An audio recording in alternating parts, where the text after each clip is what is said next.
Buenos días, gracias de nuevo a todas, a todos y a todes. Y aquí estamos, la tercera pata del sector educativo. Se supone que en este país, en la enseñanza, hay tres sectores: educadores, alumnado y familias. Y no sé si os habéis dado cuenta, pero en las intervenciones anteriores, magníficas, estupendas, emocionantes, las familias apenas han sido nombradas. Me puedo permitir hablar en primera persona. Las familias seguimos estando invisibilizadas dentro del sistema educativo y creo que mis dos compañeras pueden aseverar o confirmar lo que estoy diciendo. En esta mesa vamos a abordar estrategias que desde entidades o la administración nos brindan a las familias para atajar un problema como el ciberbullying, y estrategias que también las propias familias generan a través de diferentes entidades o organizaciones para desarrollar este tipo de acciones. Evidentemente, las familias nos encontramos ante un problema que nos es desconocido. Nos es desconocido el medio, nos es desconocido el lenguaje. Estamos ante unas niñas, unos niños y unas niñas que son capaces de desarrollar contenidos y acciones en el mundo digital, en el que nosotras y nosotros hemos llegado tarde, con lo cual es mucho más difícil la actuación en primera persona.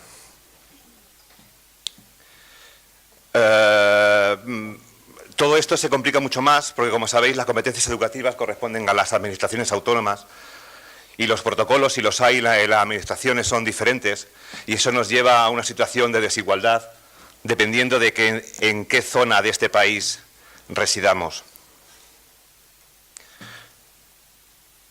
Para afrontar el ciberacoso, las familias responden de forma diferente, y de forma diferente según el origen de esa familia. Evidentemente, familias en origen heteroparentales se pueden sentir extrañadas ante algo que todas y todos conocemos, que es la LGTBI-fobia. Quizá cuando en sus familias aparecen niñas, niños o niñas que son diversos, que son diversas, se enfrentan a una realidad que la población LGTBI, por desgracia, conocemos hace mucho tiempo, y por narices y porque no les queda otra, se convierten en familias LGTBI. Si hay un grupo de población que evidentemente está en gran desventaja, son les menores trans, por razones evidentes, como ya se han dicho en las anteriores mesas. Y junto a los menores LGTB también hay un grupito muy pequeño de familias, que son las familias homoparentales, que se enfrentan ante una doble disyuntiva. Se enfrentan a la posibilidad de que sus hijas, sus hijos o sus hijas sufran discriminación por asociación, pero lo hacen con la lección aprendida. Es decir, si somos gays, lesbianas, bisexuales, personas trans, sabemos lo que es la violencia por nuestra orientación o sexual o nuestra identidad de género, y nos movemos en la dicotomía entre si lo que estamos haciendo con nuestras hijas, hijos y hijes es lo correcto o lo adecuado, y sobre todo porque, y ya hablando en primera persona, cuando nuestras hijas, nuestros hijos, nuestras hijas llegan a la adolescencia, se dan cuenta que el elemento más vulnerable de su familia no son ellas y ellos, sino sus padres y sus madres, debido a su orientación sexual. Y comienzan un proceso de protección hacia sus mayores. Solamente os quería trasladar esto, remarcar que las familias estamos en el sistema educativo, existimos, y que no solamente somos un referente para lo negativo, también somos un referente para lo positivo, y aquí tenéis a dos mujeres que han dado su vida en ello, por distintas razones que ella ahora, si pueden, os explicarán. Empezamos de derecha a izquierda. Si os parece, os presento a Paloma García Brocal, de Save the Children, que nos va a hablar brevemente de un informe que ha hecho sobre su entidad y diferentes acciones que están haciendo frente al fenómeno del ciberbullying.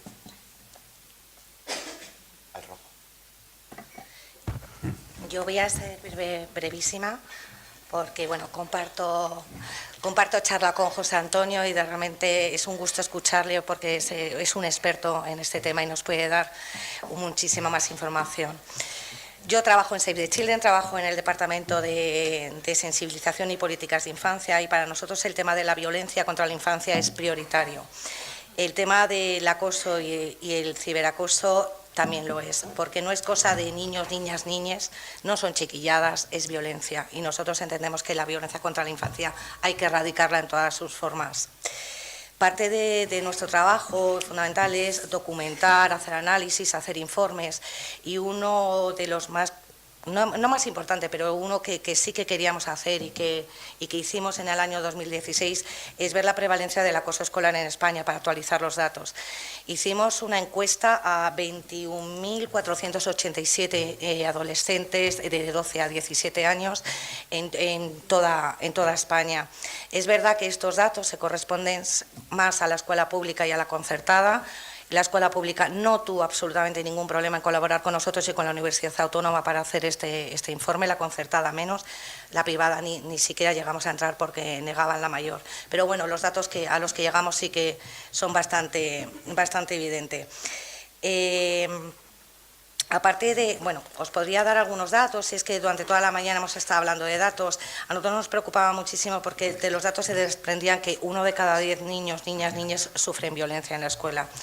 Pero nos preocupaba también, no solo los niños que sufrían la violencia, sino nos preocupaba también qué pasa con los observadores y observadoras, es decir, los niños testigos de esa violencia, y qué pasa también con los niños y niñas que ejercen la violencia contra sus iguales. Es por ello que aparte de hacer este informe, que sí que dio unos datos muy relevantes, alguno de ellos que os puede interesar un poco más, es que sí que algunas de las preguntas que nosotros hacíamos es que nos dijeran por qué pensaban que sufrían ese acoso y que si había detrás de eso algún tipo de transfobia, homofobia o algo así. Y sí que, aunque en menor porcentaje, pero no por ello menor importancia, salió que un 3,33 reconocía que efectivamente lo sufría por ese motivo. No nos queríamos quedar solo en el tema de hacer un informe, de ir a las administraciones públicas a hacer advocacy y decir que las propuestas, porque nosotros aparte de investigar hacemos unas propuestas y después un trabajo muy exhaustivo de políticas públicas, sino que queríamos dar algo más, porque entendíamos que la educación es la mejor herramienta para luchar contra la violencia, contra la infancia, perdón por el contra, y que pensábamos que la familia es uno de los focos fundamentales, porque educar en igualdad, en solidaridad, en el respeto es fundamental. Pero ¿qué ocurre? Muchas veces los padres, las madres, las familias, porque la educación nosotros la entendemos que no solo la ejercen padres y madres, sino toda la familia extensa que está alrededor, muchas veces no tienen las herramientas, para saber qué es realmente acoso.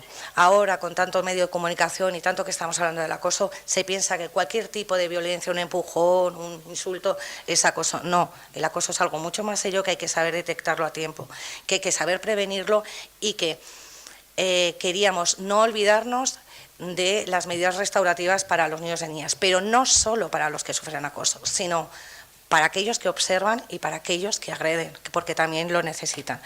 Con ese afán creamos una escuela de padres o madres, ahí la tenéis, podéis acceder a través de nuestra web. Esta escuela de padres y madres consiste en una guía mucho más extensa. Yo aquí he traído, me permites, y lo enseño. He traído, lo tenéis ahí fuera, es una guía mucho más extensa que hicimos en colaboración con José Antonio, con Punto Omega y con Google. Y editamos este folleto que es como el resumen con unas pautas muy concretas, qué hacer y qué no hacer. Después pensamos que no nos podíamos quedar solo así y que leer es como mucho más aburrido y pensamos que por qué no hacíamos unos vídeos que ha protagonizado José Antonio, que ahora le cedo la palabra. Son 7 vídeos muy cortitos, son los que se llaman los vídeos mock, con un problema muy concreto donde José Antonio explica de manera pormenorizada qué hacer en esos casos, porque él también representa a la administración y yo sé lo mucho que se está haciendo y él particularmente para este tema. No nos hemos quedado así, aunque estamos hablando de acoso, sí deciros que en esta escuela la estamos alimentando. Ahora mismo pensábamos también que la educación sexual para prevenir cualquier tipo de violencia sexual contra la infancia era fundamental, y ya tenemos subido también un curso sobre educación sexual y en breve tendremos otro, pero no os puedo decir mucho. Y os dejo con José Antonio, creo que he sido breve. Muchas gracias, Elena. A mi derecha se encuentra José Antonio Luengo, que además de colaborador de Save the Children, es su director general de Inspección Educativa. No, estoy en la... Está en la Subdirección General de Inspección Educativa de la Consejería de Educación de la Comunidad de Madrid. Pues muchas gracias. Gracias a Alfonso, no le veo por aquí. Alfonso, a la Federación. Alfonso es un encanto, lo ha sido siempre y cada vez más. Me parece que trabajar con esta federación, con la que llevo haciéndolo bastante tiempo, pues es todo un lujo y es un aprendizaje continuo. Yo tengo, si el reloj no falla, en torno a 11 minutos.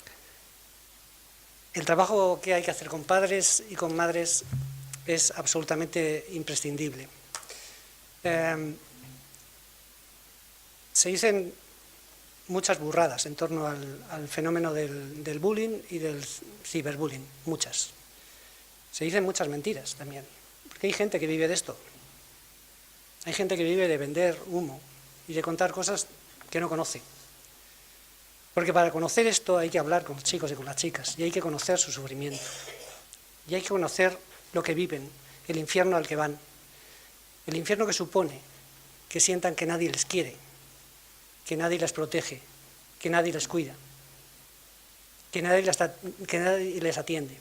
Y en el caso del colectivo LGBT, estamos hablando además de chicos y chicas, como se ha comentado esta mañana, que a veces ni siquiera han podido transmitir a sus padres en qué situación personal se encuentran. Por lo tanto, el proceso de victimización es muy profundo, especialmente profundo. Los estudios de prevalencia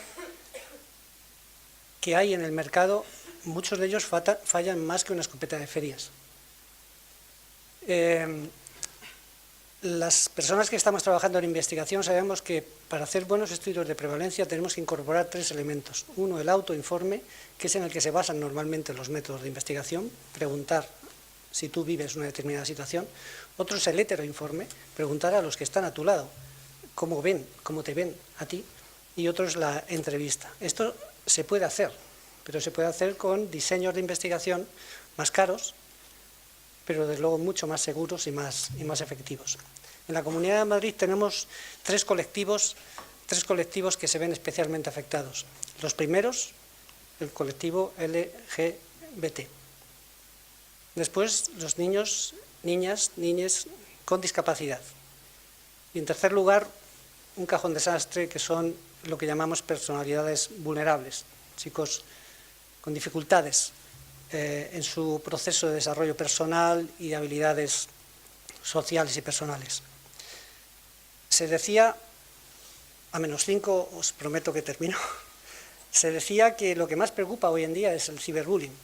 Bueno, y esto puede ser más o menos cierto, pero comentaba Jorge y comentaba bien que lo que ayer decíamos casi hoy ha caducado. Hoy en día lo que más está preocupando a las personas que estamos trabajando en las trincheras es la violencia de género entre adolescentes, motivada fundamentalmente por el acceso a contenidos inadecuados que llevan mucho tiempo viendo sin ningún tipo de control ni gestión por parte de los adultos. El consumo de pornografía entre niños y niñas y adolescentes es brutal, y el modelo que observan de relaciones interpersonales, de relaciones sexuales, del trato a la mujer, de trato a las otras personas, es absolutamente ofensivo. Sobre las responsabilidades, normalmente recae en la escuela, y no está mal, y en el profesorado, responsabilidades de hacer bien las cosas, de tratar bien la educación, de que entendamos que la educación no solo es instruir, que no es solo dictar, que la educación es el modelo, es el comportamiento, es la amabilidad, es el cariño, es la ternura. Y sin esto, la escuela del siglo XXI será un desastre absoluto. un absoluto desastre. Pero de esto tenemos mucho la culpa todos los que hablamos luego, que si la OCDE nos dice que si el modelo de excelencia, pero ¿de qué excelencia me están hablando? A mí que me hablen de la excelencia en bondad, y en capacidad de ponerte al lado del otro, y en capacidad de defender, y ponerte delante del agresor, y decirle, ya está bien. De esa excelencia tendríamos que hablar. Porque el mundo del siglo XXI es el mundo de las personas, tenemos que conseguir que sea el mundo de las personas también. Y no solo el mundo de las máquinas o el mundo de los conocimientos. Resumiendo mucho, llevamos 40 años de retraso en el tratamiento adecuado del acoso, del ciberacoso, 40 años de retraso, porque hace 40 años que ya nos dijeron qué pasaba.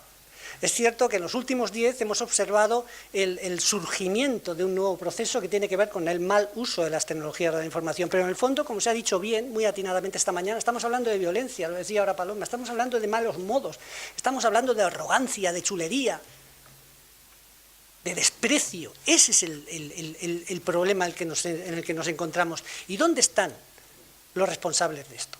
Miremos a los padres y a las madres siempre. Qué malos, es que no hacen nada, es que no controlan, es que no gestionan, es que no miran lo que hacen sus hijos, es que no supervisan. Pues anda que no tienen dificultades para ejercer adecuadamente de padres y de madres. El concepto de brecha digital, el aptitudinal, está desmigándose completamente, porque todos y cada uno de los que estáis aquí, algunos de vosotros sois tan jóvenes que no tenéis hijos, pero otros seguro que tenéis hijos ya, sabéis más que vuestros hijos de tecnologías de la información. Esto no pasó nunca, esto no pasó hace 10 años, hace 15. Esto nos empodera, nos da unas posibilidades de acción que no teníamos antes. Pero ¿dónde está la influencia de dónde nos movemos? ¿Cómo seguimos soportando que haya programas en televisión como hombres, mujeres y viceversa? ¿Cómo podemos seguir soportando que además lo coloquen a las 3 de la tarde para que lo vean los adolescentes? ¿Cómo podemos seguir soportando que no nos demos cuenta de que eso está generando un modelo de estar en la vida asqueroso, pero que penetra como el cuchillo en la mantequilla? 3 cosas más ya y me callo. Yo soy una de las personas que acude a los centros educativos desde hace 3 años, y antes cuando estaba en el Defensor del Menor también, cuando hay una situación o bien de intentos autolíticos no consumados en alumnos, en alumnas, o bien de ideación suicida que ha sido detectada a través de redes sociales, de algún escrito, o bien de resultado de muerte. Estar en un centro educativo con el claustro, con los niños y con las niñas, el día en que una alumna se quita la vida tirándose desde un 5.º piso de su casa es una de las experiencias, probablemente la más dura que viviré, bueno, nunca se puede decir de esta agua no beberé, una de las experiencias más duras que seguramente viva. Todavía me tiemblan las piernas. Y quiero terminar hablando del sufrimiento de los chicos. Quiero terminar hablando de lo que supone esto. En términos psicopatológicos estamos hablando de que es muy frecuente la configuración de enfermedades ligadas al concepto de estrés postraumático, que es interesantísimo por otro lado. Termino con este ejemplo, perdóname. En Andorra, en el Colegio Español de Andorra, en un taller en el que estaba trabajando con un grupo de chicos de 3º de la ESO. Daniel, nombre figurado, levanta la mano y me dice, profe, yo quiero decir una cosa. Y digo, Daniel, a por ello. Y dice Daniel, yo soy gay. Y me he sentido gay toda la vida. Y he sufrido tanto que todavía lloro cuando hablo de esto, simplemente nada más empezar. Y efectivamente, las lágrimas le corrían por las mejillas. Pero quiero agradecer a mis compañeros, llevo 2 años con este grupo, con esta clase. Quiero agradecerles lo mucho que me han querido, lo mucho que me han protegido, lo mucho que me han cuidado. Había que ver a los compañeros, a las compañeras llorando, mirando hacia atrás. Dice, pero quiero que sepas una cosa, profe, que aun estando en este cole, en este grupo, con esta gente tan maravillosa, hay días que me voy a casa y no paro de llorar, porque cualquier gesto que veo raro en el patio de recreo, en la clase, cuando vengo o me voy, supone, en modo de flashback, esto no lo decía él, una recreación de una experiencia tan traumática cuando tenía 10, 11 años, que sobrevive en mí y que hace de mí una persona absolutamente vulnerable. Esto lo decía un chico de 13 años con lágrimas en los ojos. Esa es la mirada, esa es la imagen con la que yo quiero terminar mis palabras. Muchas gracias.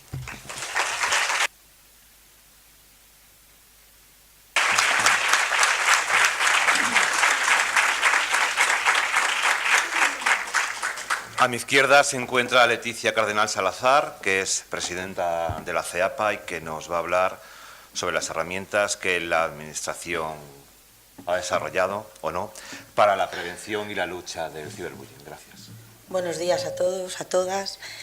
Lo primero, agradecer a Alfonso la paciencia que ha tenido con nosotros para poder llegar a tiempo con todo, y a la Federación. Desde CEAPA llevamos años trabajando con la Federación y seguiremos haciéndolo siempre que nos llamen. Estamos encantados de acudir. En el momento actual se puede observar una creciente presencia de la diversidad sexual y de género en el ámbito familiar, social y educativo. A menudo la expresión de la diversidad, ya sea cultural, funcional, afectiva, sexual o de género, provoca reacciones de ignorancia, indiferencia, negación o rechazo en el ámbito escolar o familiar. Muchas veces fruto del desconocimiento, de prejuicios, estereotipos. En consecuencia, hay muchos alumnos y alumnas que sufren a diario situaciones de discriminación, que tratan de ocultar cuando pueden y cuando no, pues siempre tienen problemas. CEAPA tiene la convicción de que la escuela pública es uno de los principales agentes socializadores y visibilizadores de las realidades que se viven en la sociedad. Existe una variedad de modelos de familias que todas merecen la misma consideración por parte de las AMPAs a las que representamos, que deben hacer un mayor esfuerzo por integrarles. La diversidad en nuestras familias y en nuestras aulas es uno de los valores más importantes para la escuela pública que nosotros defendemos y convierte en un instrumento fundamental de cohesión social. La Administración pocas herramientas pone para llevar a cabo, sobre todo para las familias, ¿no? Como decías antes, somos parte de la educación y del sistema educativo y tenemos que seguir peleando por estar atentos a que los programas de convivencia que se lleven en los centros sean efectivos, que muchas veces ni se utilizan, simplemente se tienen o se desconoce si se tienen porque no se trasladan a los consejos escolares. Tenemos que pedir, colaborar en los centros escolares, en los consejos escolares, en las comisiones de escolarización y en todo lo que tenga interés e intención para nuestros hijos, que al final son los que sufren a diario pues estos problemas en las aulas, ¿no? Es verdad que hemos avanzado, pero aún queda mucho por hacer.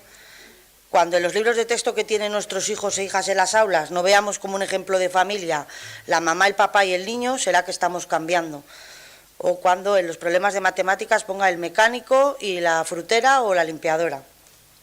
Es imprescindible la formación de los docentes, lo hemos escuchado durante toda la mañana, pero también la de las familias. Tenemos que educar con el ejemplo y si nosotros no somos conscientes de lo que estamos transmitiendo o vemos una situación y nosotros nos giramos y lo vemos, al final lo que le transmites a tu hijo y a tu hija, desde luego que no es lo que realmente quieres transmitirle. Tenemos que dar visibilidad al tema y no taparlo por el que dirán o por el no vaya a ser que hablen de mi hijo, esto no se pega, ¿no? Como decía una mamá en mi cole que tiene un niño de 4 años, es un niño, pero su mamá tiene asumido desde bien chiquitín que es una niña porque va con faldas al cole y no le invitan a los cumples, no le invitan a las mamás, porque en infantil y los primeros ciclos de primaria los que invitamos a los cumples somos las mamás, no invitan a los niños, ¿no? Pues a ese niño no le invitan a los cumples. Y la mamá dice, esto no se pega, ¿no? Entonces, bueno, yo creo que todavía nos queda mucho por hacer. La Administración tiene que ser consciente que hay un problema en las aulas que no tenemos solución. Las familias, en muchos casos, tampoco sabemos muy bien cómo abordar ciertos temas y por eso es importante la formación. Nosotros desde CEAPA a las federaciones y a las AMPAs les damos formación, editamos material siempre con colaboración de expertos o de asociaciones que se encarguen de temas, porque al final un concepto mal dicho o una expresión mal usada pues puede entorpecer más que ayudar, ¿no? Por lo tanto, nosotros estamos dispuestos a seguir luchando contra lo que viven nuestros hijos e hijas en las aulas y desde luego que colaborando con la Federación para lo que necesite. Gracias.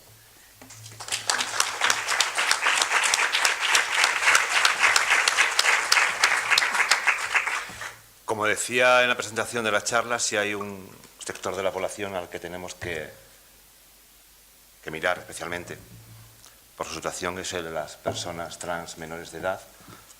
Y quién mejor para ello que Natalia Aventín, presidenta de Crisalis, que nos va a hablar de la huella digital y las identidades trans. Gracias. Hola, buenos días. Muchas gracias a la FEL por contar con la presencia de Crisalis, lo primero. Tengo por ahí un PowerPoint. Vale, tengo el mando aquí, espero que funcione y que lo sepa hacer funcionar. Bueno, yo primero lo que suelo hacer, y además lo hago porque yo estoy aquí por dos motivos. Porque represento a un colectivo, Crisalis, y os lo quiero presentar. Crisalis nace en 2013 con 6 familias, una de Euskadi, 2 de Madrid y 3 de Andalucía. En julio de 2013, en estos momentos, creo que ayer me dijeron que estábamos por la persona asociada número 831. Estos son 5 años. En 5 años hemos tenido un crecimiento impresionante. Este crecimiento se debe a que había mucha necesidad. Yo estoy oyendo pues, ¿no? que durante la mañana nos han esbozado un poco pues, proyectos, programas que se han hecho, pero la realidad es que en menores trans nos había trabajado bien poco, por no decir nada. Bueno, pues que sepáis que represento a todas esas familias. Y estoy aquí por eso, y también porque tengo un hijo trans y dice, oye mamá, qué suerte tienes que gracias a mí eres la presidenta de Crisalis. Y yo quiero decirlo porque parece que hablamos, y además es verdad que son situaciones muy vulnerables, pero que dentro de las personas trans también hay situaciones muy diversas, y que las personas trans tienen personalidades tan diversas como el resto de personas, y no siempre es un drama, y bueno, que a veces incluso hacemos bromas y nos reímos de cosas que pueden ser entendidas desde fuera como dolorosas, ¿no? Bueno, me ha tocado hablar de la huella digital, a ver si vale, ya sé cómo funciona. Bueno, os he puesto unas imágenes porque, claro, cuando nos propusieron el tema y hablar de redes sociales, para mí es hablar de visibilización, ¿no? De las primeras cosas que nos encontramos es que nos hablaba de personas trans menores porque no se conocían. Entonces era complejo cómo preservas la privacidad, ¿no? Y cómo al mismo tiempo visibilizas. Y claro, la experiencia que teníamos era que íbamos a cualquier sitio y contábamos algo, y bueno, la gente te ponía caras, tal, intentaba empatizar, pero hasta que tú no ponías, o sea, después de hablar 2 horas, yo enseñaba la foto de mi hijo y decían, ¡amba! ¿Y eso es un niño trans? O sea, no entendí, no, como que hasta que no vemos era como algo subjetivo, el que no podíamos transmitir cuál era esa realidad, no se le ponía piel, carne y ojos. Entonces nos vimos en la obligación de visibilizar. Bueno, y ahí os he puesto unas imágenes donde se ve, porque ya llegamos a visibilizar no solamente en las redes sociales, aunque sí que lo hacemos, visibilizamos también en las calles. ¿Esto a qué nos lleva? A un montón de contradicciones, porque yo aquí he oído cómo, por una parte, se nos aconseja pues ser muy cuidadosas, ¿no? Con cómo transmitimos o cómo publicamos ciertos temas íntimos de la persona, y al mismo tiempo nos vemos en la obligación de visibilizar. Con lo cual, en Crisalis tenemos muchas contradicciones y las vamos intentando resolver de forma individualizada.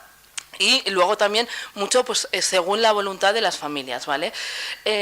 Bueno, la realidad es que nuestras hijas, hijos, hijas están en todas las redes sociales. Antes se ha dicho que Gabriel había había hecho un vídeo de YouTube contando su proceso, y bueno, y que aunque había recibido acoso, malos comentarios y tal, había incidido. Claro, yo me encuentro con esta realidad, que en nuestra asociación es muy típico lo del YouTube, porque es algo que han visto en las personas mayores y entonces todas las personas quieren, menores también, quieren, todas no, hay una parte que quiere imitar, quiere hacer que... como ayuda, ¿no? Hay tantísimos vídeos que yo a veces creo que no es como ayuda, es una forma de empoderarse, ¿no? De decir, yo estoy aquí, yo soy esta persona y este canal de YouTube me da la herramienta para contarlo y para contarte quién soy. Claro, si tú a esa persona le dices no lo cuentes porque te van a agredir, le estás poniendo allí ya el miedo encima. Entonces es muy complejo. Si lo pones en privado no vas a tener likes, que es lo que al final buscas, ¿no? Que te vean y que tengas likes. Entonces ahí tenemos un montón de contradicciones. Yo creo que la plataforma reina ahora mismo es Instagram.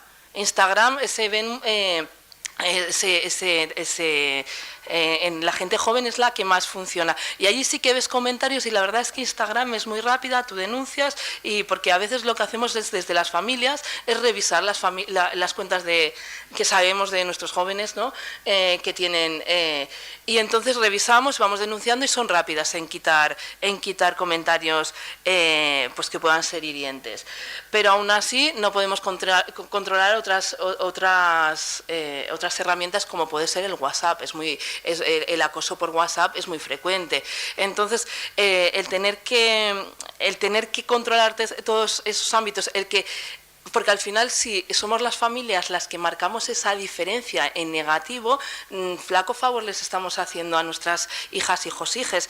Entonces, bueno, pues simplemente os lo planteo porque luego desde Crisalis, desde luego, nosotras damos consejos, pero las familias cada una decide según su criterio y además... claro, lo que decía, las personas trans menores también son súper diversas. Entonces, por ejemplo, mi hijo no tiene... Bueno, quería hacer otra cosa, luego lo pongo. Mi hijo no tiene en sus canales de Instagram o de no sé qué, de Facebook, no tiene ninguna vinculación a ser trans, no por nada, porque es que en su mundo él no se levanta trans, come trans y no sé qué, él se levanta y se va a hacer bici, moto, snowboard o al instituto el día que le toca con más o menos sonrisa y ya está, y su vida cotidiana no tiene nada que ver con eso, pero yo como activista en mi Facebook sí que tengo algunas relaciones y evidentemente estamos relacionados y es mi hijo, ahí se está viendo la información o mi hija está en otro sitio y también puede tener ciertos ataques por ser hermana de, etcétera. Entonces es muy muy complejo el cerrar esas redes si quieres estar en la sociedad y la interacción, ¿no? Es muy fácil encontrar, creo que era de UNICEF, el vídeo que hemos visto antes, ¿no? Donde había un montón de información, pero es que la información no es la que tengo yo, es la que tengo yo, la que tiene el padre, la que tiene la hermana, la tía, cualquier otra persona del entorno familiar y que puede proporcionarlo. Entonces, bueno, plantearnos un poco esa huella digital, porque al final son huellas digitales que tú vas dejando allí y que es verdad que se pueden borrar, antes ha dicho la persona que ha intervenido por Google, ¿no? Que tú pides que las borren y las borran, pero claro, pues a lo mejor borran la de mi hijo, pero si no borran la mía le van a encontrar, o sea, tenemos otra vez el mismo proceso. Entonces, bueno, somos conscientes de esa problemática, muchas veces no sabemos cómo atajarla, sí que les pedimos que nos pongan mucho su intimidad, pero hasta allí. Luego nos encontramos con situaciones como esta, ¿no? Que es una persona que, pues tras una vida de estudiante, ha pasado al sector profesional de la educación, ¿no? Y entonces esta persona, que es una persona trans, y hace 2 años que pidió que Google le borrara todo, nos pidió a todas las webs donde había publicado, etcétera, que borráramos, pero se sigue encontrando con que el alumnado la encuentra en redes sociales y usa esa información para hacerla vulnerable dentro del aula. Eso le puede pasar, es que mi hijo, cuando yo empecé en Crisalis tenía 11 años y mi hijo tiene 16, a lo mejor en 5 años está dando clases. Quiere decirles que la infancia es un periodo súper corto. Y te queda allí. Entonces, el cómo hacer, ¿no? La queja de esta persona, en el derecho a la intimidad, ¿no? Cómo podemos conjugar el derecho a la intimidad también con el derecho a poder decir lo que quiera, y es una de las contradicciones, ¿no?, que nos encontramos y que muchas veces no sabemos cómo resolver. Lo que intentamos siempre es empoderar a la persona, porque, como también se ha dicho, una persona empoderada, una persona que tiene confianza, ¿no?, una persona como mi hijo que dice, oye, pues gracias a mí eres presidenta de Crisalis, ¿no?, que no necesita abuela para que le diga lo guapo que es y tal, pues es más fácil que esa persona ante una agresión reaccione denunciando o reaccione ignorando, ¿no?, ese hecho o viéndola como algo estrambótico, ¿no? Quiero decir que depende un poco de cuál es tu realidad, tu personalidad, tu diversidad, etcétera, lo acoges de una forma o lo acoges de otra. Ay, perdón. Bueno, ya. Dos segundos, nada, mira, la realidad es que nosotras recibimos muchas veces los mismos comentarios que pueden recibir nuestras hijas e hijos. Ahí os he puesto un ejemplo porque se ha hablado de las denuncias y de todo y me parece súper importante. Hace 2 años, a través de Twitter, nos amenazaban pues varios perfiles, os he puesto las imágenes, creo que también amenazaron a Arcopoli, a Carla Antonelli, bueno, no sé, a mucha gente, fue la misma época, y yo intuí que era la misma gente. Por un lado se hizo una denuncia mediática que Crisalis no entró. Crisalis no hizo la denuncia mediática porque veíamos que quien había denunciado al final lo retuiteaban, y eso era como el triunfo, ¿no? Ahí tenían el trofeo, ¿vale? El trofeo era salir más en redes, y nosotros nos callamos, pero sí que denunciamos ante la Guardia Civil, y denunciamos ante la Guardia Civil de Huesca, de Benasque, en el Pirineo de Huesca, porque es donde yo vivo. Y sorprendentemente, 2 años después, salió hace una semana, el día 17 de mayo salió, yo creo, en prensa, nos dijeron que habían encontrado a la persona. En principio se nos decía que era alguien que estaba en México, que las IPs eran mexicanas. Yo creo que antes también se ha hablado esto de que había mucho acoso desde México. Pues no, este señor está en Barcelona, en la cárcel. Está en la prisión en Barcelona. Entonces, quiero decir que a veces sí que, porque se hablaba antes de la dificultad para encontrar a la gente, pues hay veces que sí se encuentran, y yo quiero decir en defensa que es verdad que los cuerpos y fuerzas de seguridad del Estado no están formados y formadas en todos los entornos, pero en las zonas rurales también nos atienden y se siguen las denuncias y demás. Que parece que si no es, que se centra mucho en las zonas urbanas, ¿no? Todo esto, y que a veces pues también hay que animar a la gente a que en los entornos rurales se haga. Y yo creo que, perdón, nada, quería un poco poneros ejemplos de visibilizaciones que hemos hecho. Si miráis los vídeos donde aparece todo esto, veréis todos los comentarios que hay agresivos hacia las personas, y que estos niños y niñas pues se van a clase sabiendo que esos comentarios a veces están allí. Entonces, eso que es complejo y que nos crea contradicciones, el visibilizar, porque el precio que se paga en algunas ocasiones es muy alto. Y como no voy a decir más, pues que muchas gracias, ya está. Se me ha quedado corto los 10 minutos.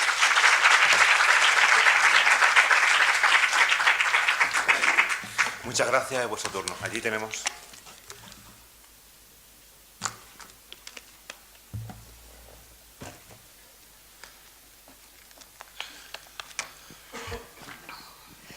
Antes de tu intervención, no he estado antes, no sé si con los tiempos que habéis establecido, habéis dejado algo importante que queráis comentar, así que por favor, antes de las intervenciones, podéis hacerlo.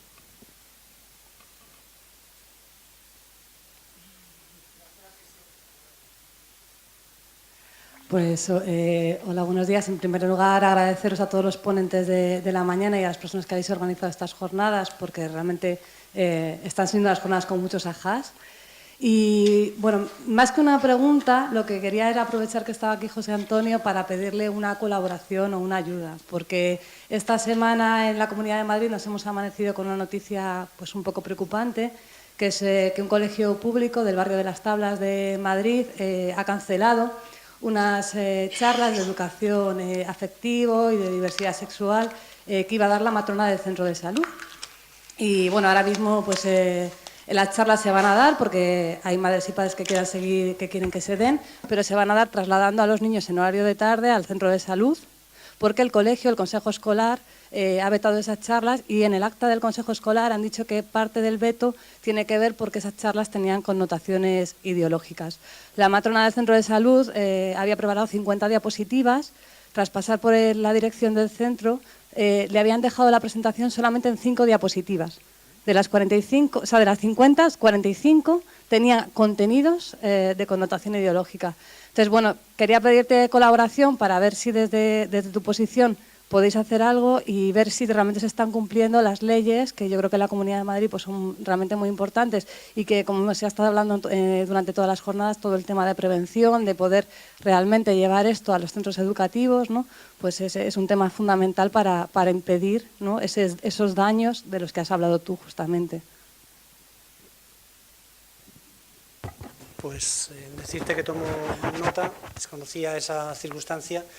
Desconocía esta, pero conozco otras. Efectivamente, ahí son 320 institutos y casi 750 centros de infantil y primaria, colegios públicos, y probablemente la casuística en este tipo de cosas y en otras pues sea muy variada, pero no te quepa la menor duda que lo voy a consultar. No es un ámbito en el que yo trabaje directamente, pero lo voy a consultar y haré una consideración al respecto de este tema.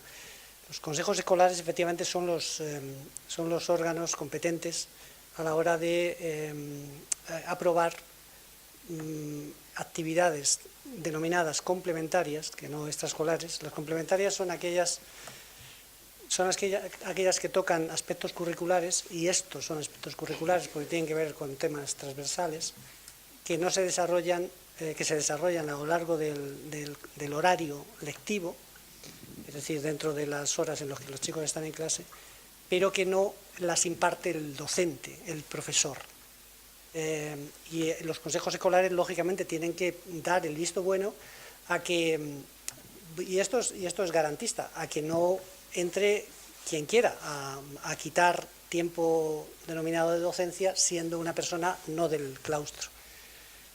En general, los consejos escolares en los centros públicos son sensibles, y más cuando se trata de una persona que trabaja en el centro de salud de al lado, pero a veces se producen estas cosas y no te quepa la menor duda que yo voy a trasladar esta observación que tú me haces en modo queja perfectamente planteada a quien corresponda.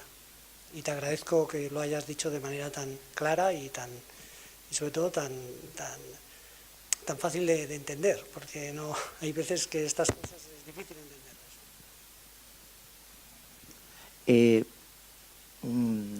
Lo mío, más que una pregunta, es una reflexión que me hago con la mesa anterior y la que está ahora. Trabajar con el profesorado, trabajar con los padres y las madres, hay que separar. Trabajar con padres y madres es muy complicado, porque ¿cómo le vas tú a enseñar a un padre o una madre a hacer y a educar a su hijo cuando ellos lo hacen y ellas de la mejor manera posible? Pero sí que al profesorado se le puede inculcar una formación que no tienen a la hora de estudiar una carrera, como muchas otras tantas que les faltan, y que a golpe de tropezar se tienen que ir curtiendo ya en el momento del trabajo.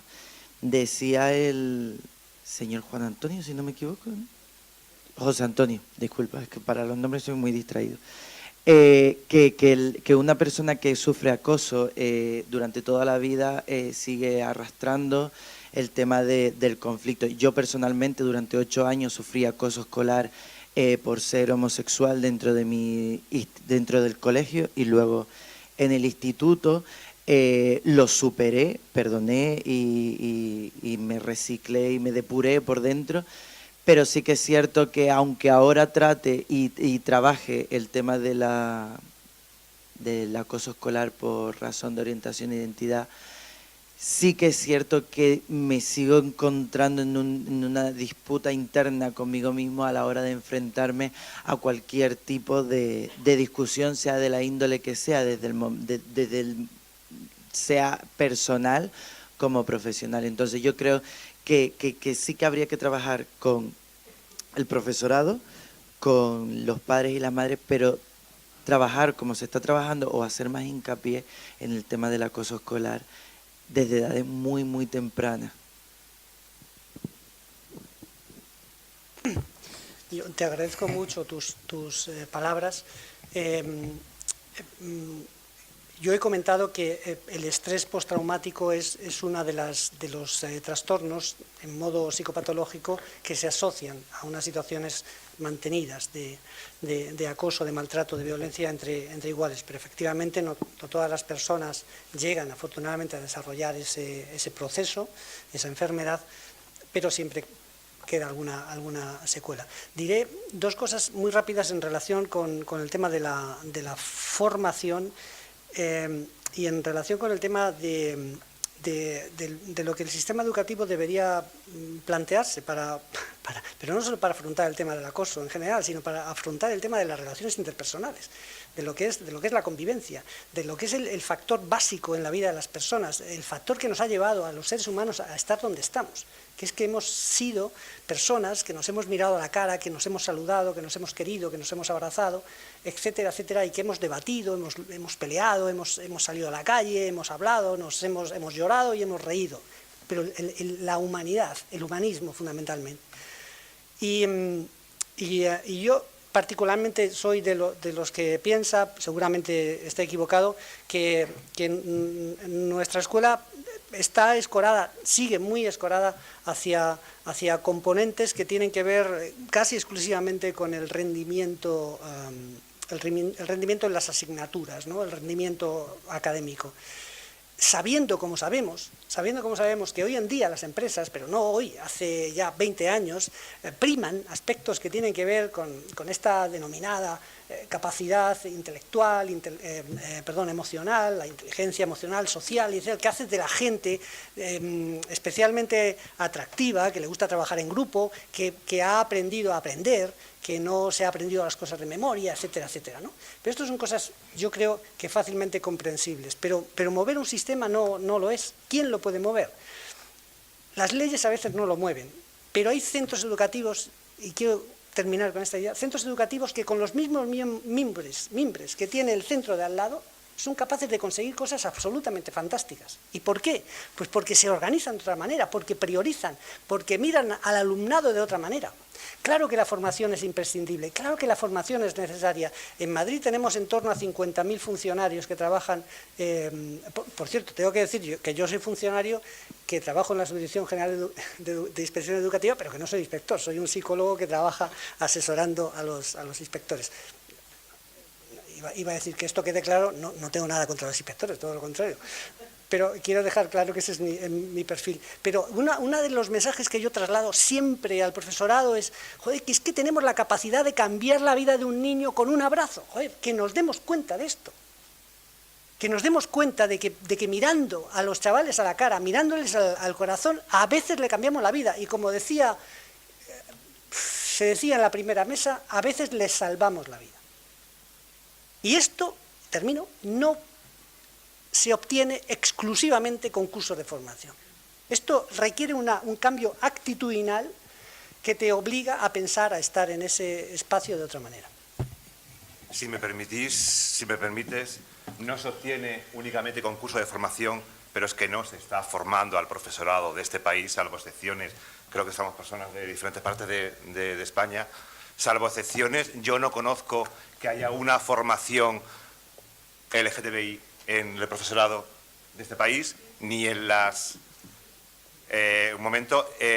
facultades existe, y existen las comunidades autónomas, y va a depender del desarrollo de diferentes normas en las comunidades autónomas. Es decir, estamos al albor de lo que cada comunidad autónoma decida, salvo que de una vez se apruebe la ley que tenemos en el Congreso que armonizaría contenidos. Evidentemente hay excepciones por parte de centros, de docentes, de administraciones, pero la situación de discriminación que vivimos en este país no es lógica, y somos discriminados, discriminadas o discriminades según donde vivamos. Y eso no es justo. Y las leyes sí tienen un carácter educativo y pedagógico, como se ha dicho también ayudan. Tenemos que ayudar entre todos, en conjunto. Y una norma obliga, y debería ser así, y debería ser que cuando esas normas existen se desarrollen, que tampoco ocurre. Vamos a hacer las 3 últimas intervenciones y cerramos ya, más que nada porque es que nos quedamos sin sonido, los técnicos son a las 2, así que quiero decir, vamos a hacer las preguntas, las contestáis como podáis. Quiero también añadir a lo que he dicho antes que Juan Andrés ha hecho eco de algo que yo le he dicho, que hay que controlar las intervenciones y los tiempos. Él no es responsable, yo soy el responsable de eso, así que lo siento muchísimo porque la responsabilidad es mía. Una cosa que os pido también es que seáis breves en las intervenciones, no os alarguéis mucho con las preguntas y ya, son 3 y las contestáis si queréis.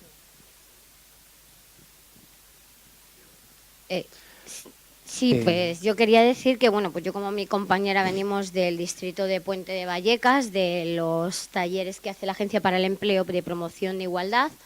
Y bueno, pues en nuestro distrito nos encontramos con colegios concertados que no permiten la coeducación, porque según tú vas a escribir a tu hijo o hija, van a decirte si es conveniente que estudie un tipo de asignaturas, otro tipo de asignaturas, con lo cual no tenemos ni siquiera la garantía de tener una igualdad entre hombres y mujeres como para tener un respeto hacia la diversidad sexual que nos encontramos. No hay ninguna manera de que, porque claro, si no les tocamos el bolsillo a esas entidades, no se las multa de ninguna manera, se las sigue permitiendo que hagan eso, ¿cómo se pretende llegar a que esos centros que encima reciben subvenciones públicas de todos nosotros vayan a llegar a de verdad tener un respeto por la igualdad y por la diversidad?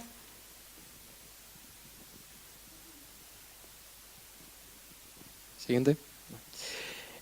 Bueno, enhorabuena a la gente, a los ponentes y a las ponentes, y quería lanzaros la siguiente pregunta. Yo actualmente estoy doctorándome en acoso escolar homofóbico y haciendo una lectura a nivel nacional de todas las aportaciones y la producción científica de España, me encuentro con que se pone el foco en la visibilización y en la formación a todo tipo de entidades en cuanto a diversidad afectivo-sexual, pero veo como muchos granitos de arena muy dispersos. Y creo que hay que salirse un poquito de la esfera e ir a términos de justicia social. Términos de justicia social como la redistribución, el reconocimiento, la participación a niveles generales, que no solo compiten dentro de la diversidad afectivo-sexual, y eso no se está haciendo. Lo que quiero decir es que si se pone el foco siempre en lo mismo, tenemos un riesgo de convertir a todo este colectivo en un gueto, cuando quizá lo que habría que hacer es abrir la mente a la población a nivel de justicia social. Lo digo porque ahora mismo estoy llevando una investigación y a los sujetos a los que les estoy entrevistando, lo único que encuentro es que no tienen ni idea de lo que es justicia o injusticia, y son personas adultas y personas que están formadas. Igual si desde la base se empieza a trabajar en el concepto de justicia social, se empieza a abrir las puertas a un pensamiento más abierto que comprenda la diversidad afectivo-sexual como una característica más de cada persona individual. Mi pregunta es si ustedes, desde su trabajo y su buena práctica, tienen en conciencia esta justicia social, este concepto y esta línea de trabajo, o simplemente ponen el foco en la visibilización, que también está bien, pero a veces está encorsetado.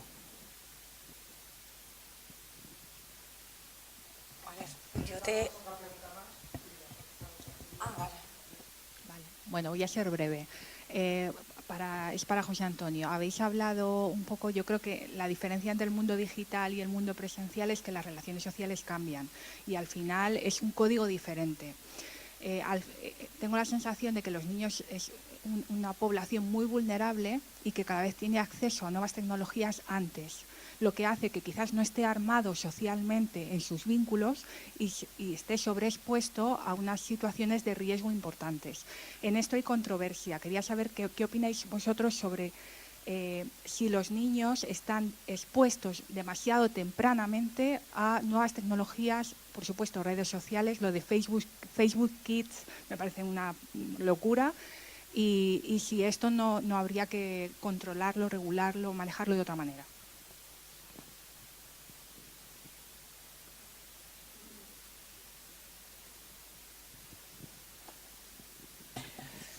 A ver, O sea, yo entiendo que lo que tú has dicho es fundamental.